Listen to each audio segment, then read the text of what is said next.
What's up, everyone?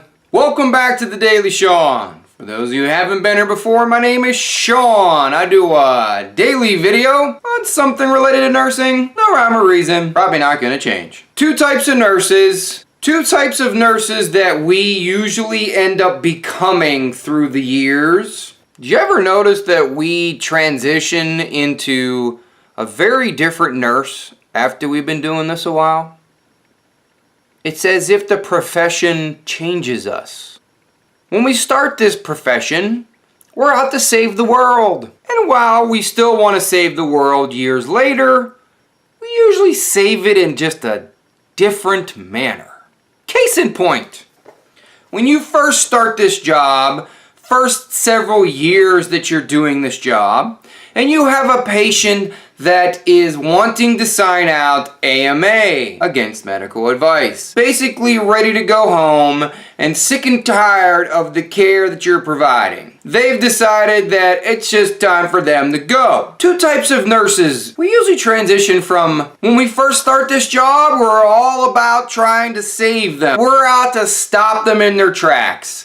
Mr. or Mrs. Smith, I highly encourage you that you should reconsider what you're thinking. You have these specific medical ramifications and you're sick and you're not getting better. Financial strains, not the best decision. We try to appeal to their good nature. And we argue that, you know what, you came in here for a reason, let us help you. And then we usually transition into the second type of nurse, when you learn that the patient is leaving AMA.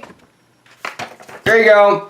You just gotta sign right here. You just gotta sign right here on the dotted line, your full name and today's date. Let me get that IV out for you.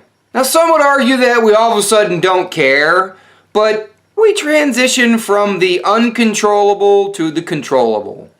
We figure out over the course of time that there are just certain things that we have no control over. And one of those is your opinion.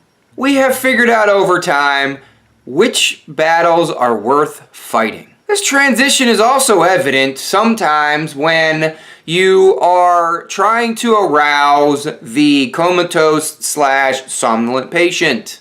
The newer nurse in you will have gradually stimulated them and maybe turned on a light or two and increased the aggressiveness of the stimulus so that you will gradually wake them up. When you're told that a patient is somnolent, you walk in, "Excuse me, Mr. Smith. Excuse me, Mrs. Smith. Hello? Hello?" And then after you've been doing this job a couple years, and you're told that your patient is somnolent and not responding, "Hey, Mr. Smith, wake up! Open your eyes! Can you hear me?" All subtle like. Once again, I don't think we're changing the delivery of our care. I just think we're changing the manner in which we approach it. Am I alone on this one? I know I'm not the only one that has transitioned from nurse A to nurse B. Leave me a comment down below. Let me know your thoughts. Always want to hear from you. Your comments are my caffeine. Share this with somebody. And as always, check your own pulse first.